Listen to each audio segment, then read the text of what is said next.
everybody. We're here to talk about women in ceramics, and it's really nice to have everybody with us. We have Hannah from Valentine Clays.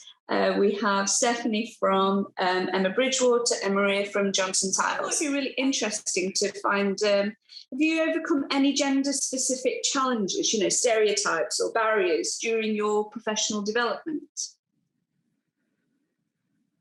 And a couple of you might need to come off mute.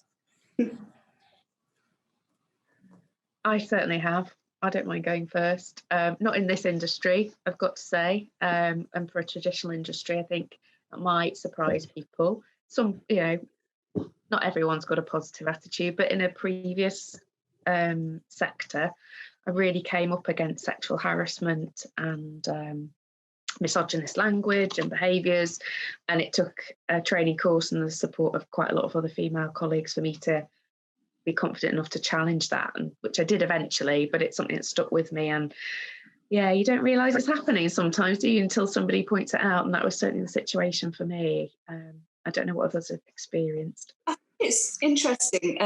Maria gave away her age. I'm 39, I'll say. I'm 50 in a couple of months. If you wouldn't mind telling us your ages as well, because I think it's one of those things that as a youngster in an industry, you don't know how to react to these kind of things. And a lot of the management perhaps that, are challenging those roles are older. They've come from a more traditional, maybe manufacturing background. We're talking about manufacturing and, the stereotypes there are different. We're breaking those barriers. So go on, Steph, let us know. I'm 46 and I've got to say, actually, my experience, it was with younger men. They were several years younger than me. I was a mum of 2 young children, come back into work part-time, but they were aping the behaviour of the manager in our team, who actually, he wasn't sexually, he was just, it's how you got to know people. You picked out something about somebody and then you kind of exaggerated that, and these younger colleagues, about my physical appearance and another female colleague. So they were trying to kind of, make a name for themselves, be funny, be popular, and they got it completely wrong. It can happen both ways, I think. And I think actually it's not, perhaps not down to age, it's about confidence and power and opportunity. And I think women in any age bracket can experience that they don't feel they're in a position to be able to speak up for themselves or challenge inappropriate behaviours. I think I'm 40. I'll go next. Baby. You're shame now. I think for me, obviously, I've been in a very female-led industry prior to ceramics. So I was in fashion. So for me, it wasn't men, it was women. So I found that I had a lot of difficulties. To be honest, I was bullied quite a bit, especially in fashion. It is how it is perceived. If you ever watch The Devil Wears Prada, it isn't a nice industry to be in. And I find my personal experience is that women feel very threatened by younger women that are ambitious. So I haven't always been encouraged. I've actually been pushed down and tried to be suppressed rather than encouraged to develop. So I found that very difficult. I've had that experience in the fashion industry and also in marketing, in the marketing world as well, where I've had bosses literally sit with me in a cafe telling me that I'm not a strategic marketeer, I shouldn't be working for them, and I should look for another job. And that kind of bullying behaviour when you're a young kind of person, like trying to develop yourself, is very, very soul-destroying. And to be honest, I think it's made me who I am today. It's made me extremely determined. It's made me, I will never put up with that. And it's also made me view, I suppose, women differently. So I like to see myself as an advocate of women. I like to help other women to develop themselves because I found it so difficult. So that's kind of how I've experienced it. In ceramics in particular, I've always found the men really encouraging and really supportive, especially male leaders have always encouraged me to develop, like Paul Wades, Kevin Oakes from Steel, you know, they've always been very encouraging of me. So I haven't really found that kind of male issue. I suppose in my personal life, yes, that's completely different, but I've been quite fortunate maybe that I've not really had any difficulties or bullying from men. It's been women. Yeah, I guess one of my earliest experiences was as a 22-year-old. I think I got my first office manager's role, and I can remember sitting in a meeting and I was probably the only female in the meeting, and we were sitting with marketing directors, sales directors, and they were discussing something like, we were looking at a new back stamp. This is when I worked for Royal Dalton, and they went around the table and asked everybody their opinion apart from me. They didn't ask me, and at the stage I didn't have, being a 22-year-old, I didn't have the confidence to stand up and say, you know, I've got an opinion as well. But it did actually teach me something. You know, within that sort of environment, you've got to have a voice, you've got to be able to stand up for yourself. So I guess that's what it taught me. I've also had, working on a factory as a production controller, my boss put his hand up my skirt in the 80s, you know, and I've said to somebody else who was in the office, you saw that, didn't you? When they've said, no, I didn't see anything. So that sort of thing did go on. I also remember sort of walking into my office, and a director who worked for us was sat at my desk. And I sort of just stood there not knowing what to do because he was sat on my chair, and he sort of turned the chair around because it's a swivel chair and said, sit on my knee. And it's like, nowadays, that sort of thing is just not acceptable. But sort of in the 80s, it was, and it's easy to say it was a different time back then, but that's the sort of thing that we were brought up with. So those are my experiences. Crikey. Yeah, I think it's really difficult, isn't it? Because everyone's trying to carve their space, their role, and a lot of these examples, as you've all given, you know, are really shocking. But I mean, they have probably helped to define you as well, and you've kind of reacted in a way where your strength of character has kind of taken those experiences around and helped you move on. So, you know, as a female leader, if you, you know, wanted to promote women in the workplace, based on your experience, obviously most wouldn't want to repeat, but what would you do to kind of promote women in the workplace? I mean, definitely, I think as Hannah said, we're here to sort of bring through the younger generation by mentoring, by giving them ongoing training and development, and just really encouraging them to have a voice and be themselves.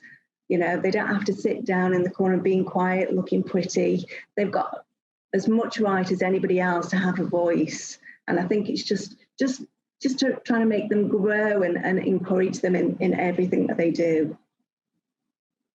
How about you, Steph? Yeah, I really agree. And I think you can do that by really sharing and celebrating the stories of women within the business, across the business. It might be seen as positive discrimination, but sometimes that kind of thing is the only way you bring change about. You know, we've just talked about things have changed. It's not the 80s anymore, but that's because people took action. I think you have to take positive action sometimes. I lead on the project in Emma Bridgewater to improve equality, diversity and inclusion within our company, and how we portray ourselves to our customers and our local community as well. And it's kind of a new journey that we've begun.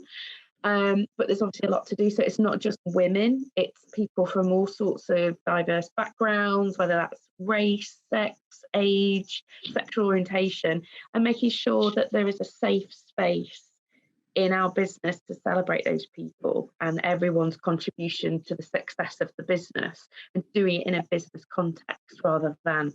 So one example we did recently, or what we're trying to do through our company newsletter, is the big success stories in the business. And I'm actively looking out for women who are involved in those. So we've moved our distribution centre twice in 4 years.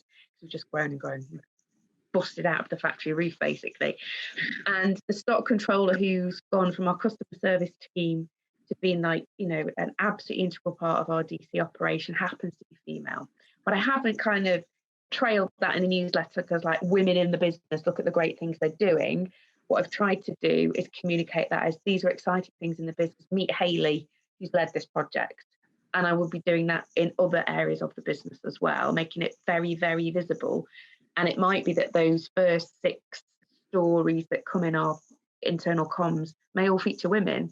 And I want to get to the point where the men start going, oh, another woman. Yeah, good, because it's been the other way around for generations, actually. And we'll reach that point. But as you were saying, in your companies, the men in our business are, really supportive, really helpful, really, we're founded by a woman. There's a lot of women at the top of our business. Our MD's female, half our small director team are board members. So we don't lack in women in senior positions. And we have a lot of women on the shop floor and decorating and other roles, retail team. We perhaps don't shout about the women and what they're doing. So we just need to do that more. Yeah, but and as you say, but not kind of highlight that it's a woman doing it. It's normal for this role to be taken forward as a woman doing it. Absolutely. Hannah, what about you? I think for me it's equality a little bit. I feel like, yes, I'm very much what you would class pro women and try and encourage and develop women, and I do that through professional development reviews and lots of different things within our business. But I feel like it's coming, and we've still got quite a way to go, but it's coming to that point where it doesn't matter if you were a woman or a man. It's that kind of equality that I think is really quite important. Sometimes we can see everything that's going on in the news at the moment isn't always positive. It can have a negative reaction where men can be a bit anti, oh, here we go, females again. And I think we want to get to that point where, yes, our voice is as important as a man's voice, but it shouldn't matter whether it's a male voice or a female voice. It's just everyone should feel that they can have a voice, regardless of your gender, regardless of your background, in my view. And it's just trying to get to a point to encourage that more. But I know they say that we're another 100 years off from gender parity, but that's how I try and do it. I try not, because I'm a very strong female, so I try and, I want that balance, I think, within my business. I like the fact that, my management team is completely mixed with women and men. I think we all have our roles, and I think women shouldn't try to be men either. I think we should embrace and celebrate who we are, the fact that we, have families, have children. We bring strengths as much as men bring strengths, and that's why men and females work really well together. That's how I kind of see it, and that's what's helping my business to grow and develop, because it's so mixed, really. And I think, you were saying before about how it's been difficult, that sometimes it's the women in the business that have, caused the anxiety and the bullying and all of those. But what about women who've supported you and inspired you through your career? I mean, there's, I'm sure we've all got stories of those as well. So tell me a little bit about the women around you who are inspiring you. Do you know what? I'm so lucky to kind of be, if you call me a female leader, with so many amazing female leaders currently in Staffordshire who are so supportive. Obviously, I sit on the local enterprise partnership, and we did a campaign recently around International Women's Day where we were celebrating local female leaders. And I'm just so fortunate that I've had the opportunity to meet and kind of be supported by other female leaders. So Sarah Williams from the Chamber, it's been great, really supportive. Liz Barnes from Staffordshire University. I'm very, very fortunate that I am surrounded by women that want to encourage me and help me to grow, because I am, supposed a bit of younger. I'm probably the youngest person on the LEP. I'm often the youngest person in a lot of situations, and it's quite nice for me and really different to be around females that encourage me and want to grow, because that's not what I've had in the past. One of my biggest mentors was actually Joanne Hine, her name is, and she was my boss back when I was in a marketing agency. And she kind of inspired me to just embrace who I am and to just grow and develop. And it's about confidence. I think for females, we need to just have confidence. We need to just believe in ourselves. And we put our own barriers in place sometimes. We think, oh, we can't do that. Oh no, that's a male-driven industry. But in my experience, there's so many great females right now in male-driven industries that are doing amazing things. You've got Josie Morris from Woolcool. You've got, you look at Synectic Solutions, you see what they're doing as well. You've got Kate Beardmore, who's similar age to myself, and her mum and her family business and what they're doing. And they're really inspiring. And it's great to be able to chat to people in a similar situation to me. We kind of all help each other to grow and develop. So I'm very quite fortunate, really. Good. That's good to hear. Go on, Maria. Yeah, I guess on our leadership team, we've got 4 guys and 2 women, but they're not just there to tick boxes. They're there because they do a brilliant job and they're really strong and great at what they do. So they are very, very inspirational. And through the years, I've had both male and female managers who've been very, very supportive and inspired me to do, the job that I do and to grow in confidence. I guess anybody really, any male or female who's overcome obstacles in their life and it's made them stronger, they inspire me daily, really. My mum, my sister, I've got lots of friends who are very, very inspirational and very supportive. I'm lucky in that way. Yeah, good. I think that's really important. It's not just on the commercial side, so kind of having that family background and the support with around friends as well. Pretty similar, really. I've had some fantastic female bosses, but my current boss is just the best person I've ever worked for, really.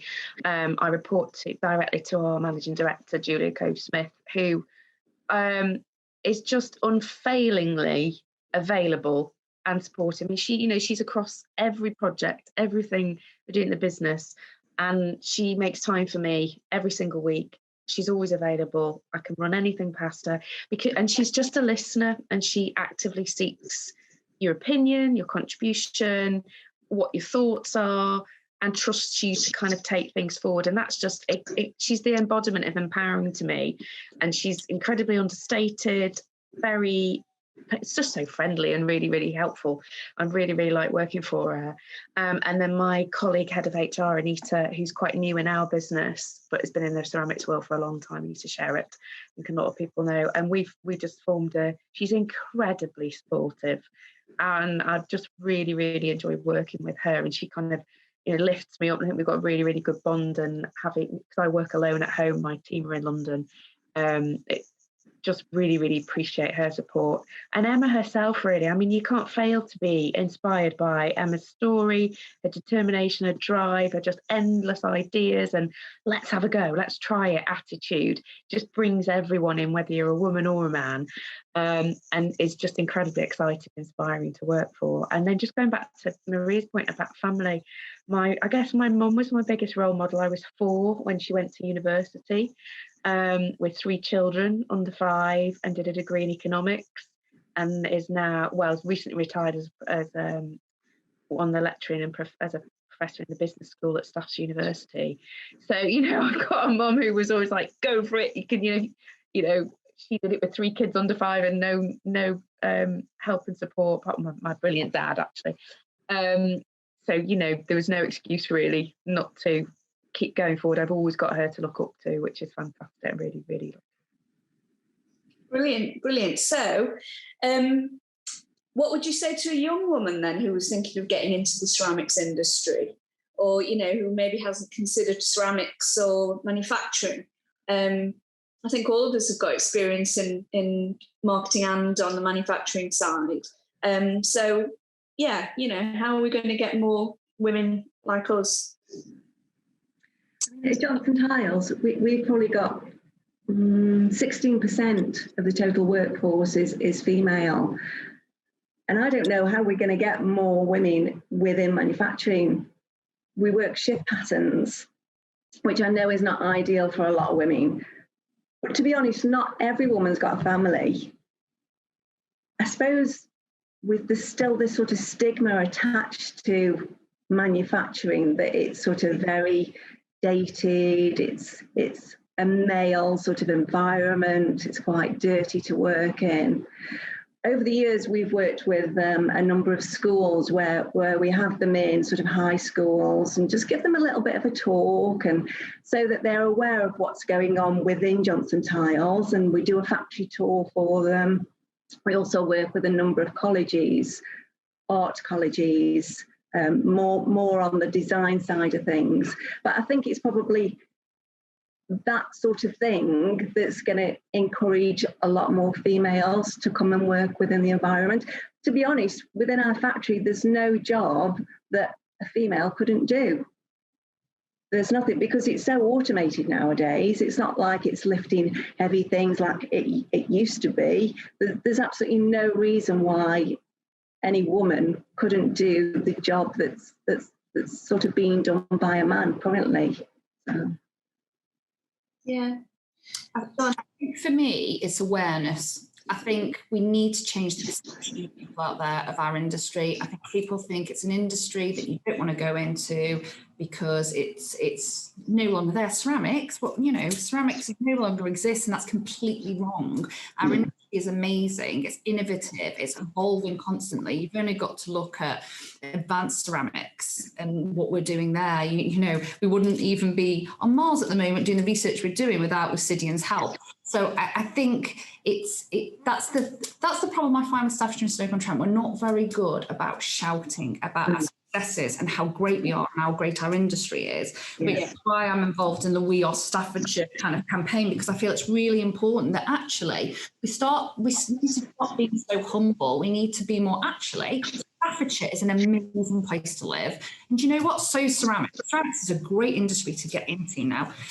Like Maria was saying, generally most roles women can do in ceramics. So why not come and get involved in an industry that actually, without it, you wouldn't be able to live your everyday life. You wouldn't be able to straighten your hair. You wouldn't even be able to eat your breakfast. You wouldn't be able to drive your car. You wouldn't be able to use your phone. 200 ceramic elements in a mobile phone. I don't think people understand the importance of ceramic, and that's why we've been doing similar things to Maria, working with schools, trying to educate the young, and it's educating the parents as well, because it's not just the children, it's the parents. And we've had a little bit of bad press, I suppose, ceramic industry with the big boys kind of maybe going under, and that isn't representative of our whole industry. That's hospitality. Completely different. It isn't representative, and I suppose it's trying to, events like this is so important for our industry to have this voice and to try and shout about the amazing things, like Emma Bridgewater, the amazing things your company is doing, Steph. We are growing, expanding, and doing fab things. We're building a brand new factory here, and we're during COVID, during a pandemic, and we're expanding and growing, and we're recruiting. And so that's one example of a company in the ceramic industry that's growing. Emma Bridgewater's growing, Johnson Tiles doing amazing things. There's so many great stories. I just think we need to shout about. I think we can only shout about those stories by connecting with the people we want to reach. And the irony is, majority of the ceramics industry are about products which women buy. Bathroom tiles, kitchen tiles, new dinnerware services, decorative ceramics. We're really interested. A lot of women are, and I think our business, Emma Bridgewater, that is where we've had a success, because obviously the majority of our customers are female. Over half of our workforce is female, and it's the product, it's the design that brings them in. They love the patterns, the shapes, the kind of story about, a mug being a special part of your day. It's just some genius that Emma created. 25 years ago, women were not lusting after mugs and pots. We just weren't. They were practical things. It was shoes and handbags, and it still is.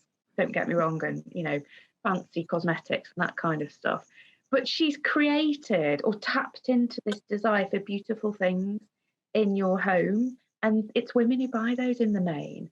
So because we sell direct to customers, we can bring them to see behind the scenes, come and have a go, create your own design. And what we try and do is showcase our factory as a ceramics factory isn't somewhere where you're putting widgets in boxes. It's much more creative and dynamic than that, and there is a myriad of roles to get involved in, and we do that through the product, which, you know, we're fortunate. But there is definitely there is that perception out there that it's a dead industry or a dying industry.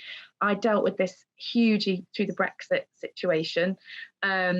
Every newspaper, Newsnight, the Today programme, Question Time, for about 3 years, I was just inundated with media requests to come and tell the story of Stoke-on-Trent dying on its backside and the ceramics industry being down the toilet, and the only company left was Emma Bridgewater. And that's because our name's on it and people know who we are, and there isn't that disconnect. Whereas it is more of a challenge for the hospitality guys and the tiles, because it's, you know, for hospitality, they're making for someone else. So that story of, you know, every fancy restaurant in New York, cruise ship, hotel, it's full of Staffordshire ceramics, you know, and, you know, that's the kind of story because I think the product's always spoken for us and our region and the people who work in the industry. And that point about being humble, because people have always come to see what we do and we go, there's the beautiful thing I've made or decorated, please buy it and go away. Not the person, not the company. And that's where we've got to put some more effort in, I think. And certainly we've tried to do that a lot with, you know, inundated with media requests for the royal memorabilia that we've made over recent years. And every journalist who comes in, every reporter, every Prime Minister, Chancellor of the Exchequer who comes in to visit Emma Bridgewater, we say we're a microcosm of the industry. We're not that representative, but we can help change the perception of the industry as a whole. Emma's on the Industrial Strategy Group, which has recently disappointingly been disbanded, and has been instrumental in being in the Department for Business and Energy, and being in, you know, number 10 frequently, campaigning for the industry as a whole, even though we're perhaps not the generic example, but we hope we can help open the door and, you know, encourage women to see the breadth of the industry and the creative opportunities. And we've got an opportunity to do that, connect to our products, I think. But do you think, whilst we're all within the ceramics industry and we're all hugely passionate about it, and do you think that's kind of not representative of the city, you know, in a broader sense? You know, what do you think the ceramics industry is? How is it perceived within the city? You know, has the city lost its pottery's title, if you like? Because, you know, so many of the industries are now more, you know, as you say, you've got Emma Bridgewater with the brand that's front and centre. But I found when we were looking to move premises, how many little potteries there are down every side street. But we're also unconnected. You know, do you think that we're no longer the potteries? Do you think we're something else? You know, we've got this incredible kind of road network and distribution centres and stuff like that. Do people know what the potteries are anymore? We're still renowned for being the potteries, certainly within the UK. You know, you say to anybody, if they say, where are you from? And you say the potteries, they know where that is. They do. Maybe it's more, as you say, people within the city who've experienced redundancy. I mean, years and years ago, everybody used to either work within the industry or know somebody who worked within the industry, with the likes of Royal Dalton, Wedgwood, Spode. There were so many potteries. There was so many of them, and they have been. It's so sad that they're not around anymore. So maybe it is something that's more within the city rather than outside. They have got a bit of a downer on the ceramics industry as a whole, really. So there's I think there's a lot of work to be done there. I mean, within Johnson Tiles, we've been here for 120 years, and we still get asked by people, do you actually manufacture? I didn't know you manufactured tiles in the UK. You know, it's that sort of thing. And as you said previously, that's also down to us, you know, shouting about what we do and being more positive about it, instead of being the humble sort of, you know, ceramics industry that we've been for generations. I think, the three of you are local. I came to Stoke in 1996. So I moved here after I got married. And the things that come out of this city that people here don't appreciate, I think that's been part of the downfall. The fact that, that Stoke makes this incredible ceramic product, and to them it's their day job, whereas to the rest of the world it's amazing, but people kind of go home and forget about it. So I think there is a little bit of a perception that kind of needs to come from the pride of the city. I mean, the people here are lovely. They are very proud of their individual skills and the city itself, but I think pride in their product, pride in what they're doing. I don't know if I'm saying that right. Everybody is proud of what they put out. It's just this. I think we're working class people at the end of the day. Working class people, we don't shout about successes. It's just not how we're raised. You're right. Yeah. I think for me, sitting on the chamber, sitting on the lap, I can see more of an overarching perspective of the whole thing. I think there are a few issues here. One, we're not very good at shouting about ourselves generally. Two, we put ourselves down. So I personally believe that the perception of Stoke-on-Trent in particular being not a great place, somewhere you wouldn't go, comes from inside. It's not something, people can't develop their own thoughts about a place unless that's what we're projecting a little bit. So we've got that challenge over the years to address that. I think the other issue is looking from sector point of view, looking as the city are trying to promote and the county council are trying to promote. The reason for years and years that's been dominated by ceramics. We have been a county that has been with ceramics. And I think what they're trying to do is make it a place to come, a place to live, to do work, and that celebrates lots of different sectors. So maybe that's why we feel we've lost our voice a little bit, because we were dominant. It was all about coal and ceramics back in the day. And I think they're trying to move our area forward by saying, actually, it's not just about ceramics. We've got great distribution here. We've got lots of great opportunities. And because I find that sometimes when I sit on things and I kind of bang the ceramic drum, because I always bang it, and people are like, yeah, but we're not just about ceramics anymore. So you've got that kind of challenge as well, that it's trying to change. It's all about perception, and it's all about trying to change the way people think about our industry, which we can only do by shouting about it. It's trying to get people to believe in themselves, believe in, we are a great county and we're a great city.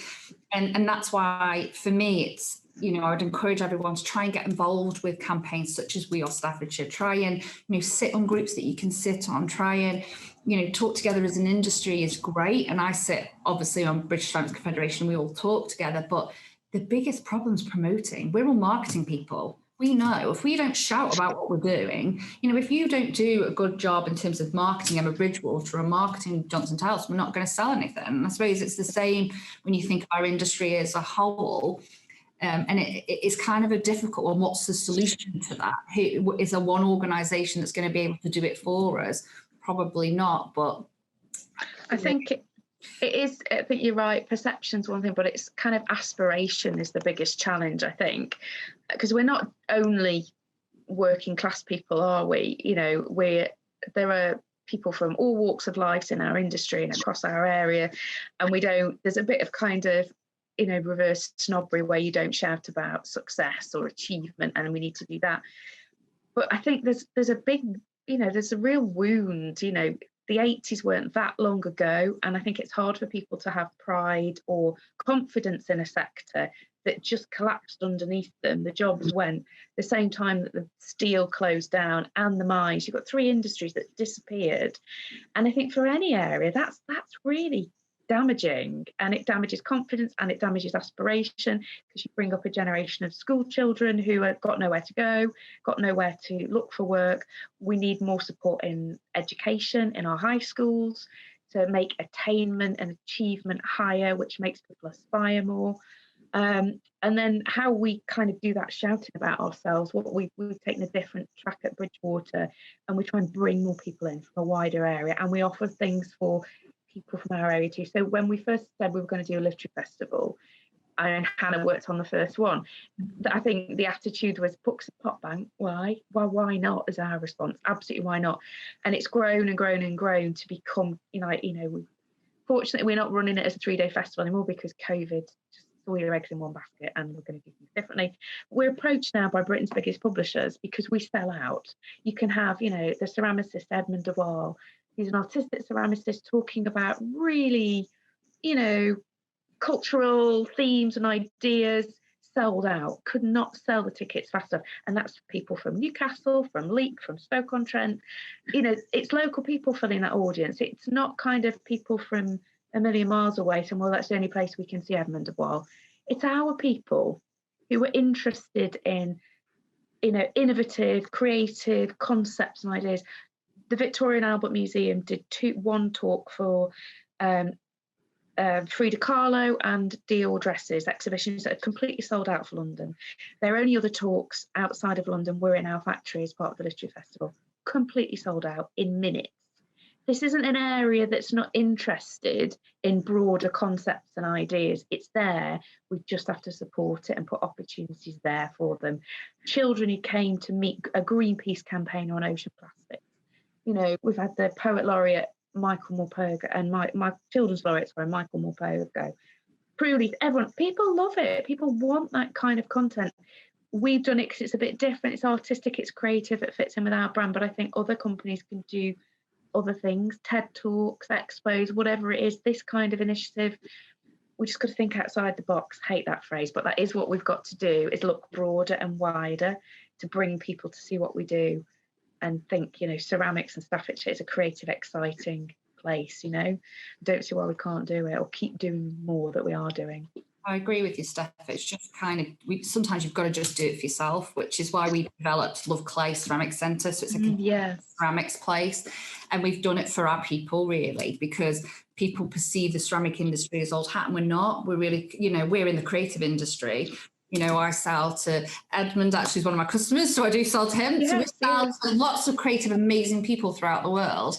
And we've got one of the biggest contemporary ceramic collections, I would probably say, worldwide, because the museum is great. It's got some great heritage, and you look at that. But we've been collecting ceramics now. We've been in business for over 40 years. So we've just been buying lots of contemporary ceramics. And what we've tried to develop here is a gallery where local people can come and view it. We do exhibitions. We bring in people, from, might have been at Edinburgh Fringe Festival, like world-renowned ceramic artists we try and bring into the city so that it's accessible for people. We do workshops now and lots of stuff where you can come and learn to throw and learn to appreciate ceramics. And for me, it's about displaying, showcasing the importance of clay, and not just to our people, but across, in worldwide, really, that we are, with the heritage of ceramics, we are the pottery still. With The BCC is really important for that, isn't there? Ceramics Biennial. I mean, that is really starting to bring a different set of people to the city. And then the other end is things like the Throwdown. I think that's been superb at showcasing to a really wide audience about the heritage, the skills, but doing that in a modern way. So there's loads of opportunities. I suppose it's encouraging anyone in ceramics to get involved, because it's easy to get involved with all these initiatives and just support them and do what you can to help them to build on it. So I think that's really good. I mean, we were involved in the poppies in London. We helped to manufacture over half of the poppies that were actually seen. I mean, how fantastic was that? Absolutely brilliant things to work on, really good. And then that travelled as well, didn't it? So it took kind of that stuff. Yeah, it did. Yeah. As well. Yeah. Yeah. Brilliant. I think that might be the end of all my questions. I don't know if you guys have got anything else to add. It's been a really spirited discussion. I think it's been really useful. Great. From talking about women in ceramics to the whole kind of industry and how it's perceived. Great. Really nice to meet you. Nice to hear all of your opinions. You too. Yeah, thanks very much. Thanks for asking me. Mal. Thank you. Enjoyed it. Yeah, good. Hopefully we can encourage more women to come into our industry and and have confidence and self-belief. Yes, yes.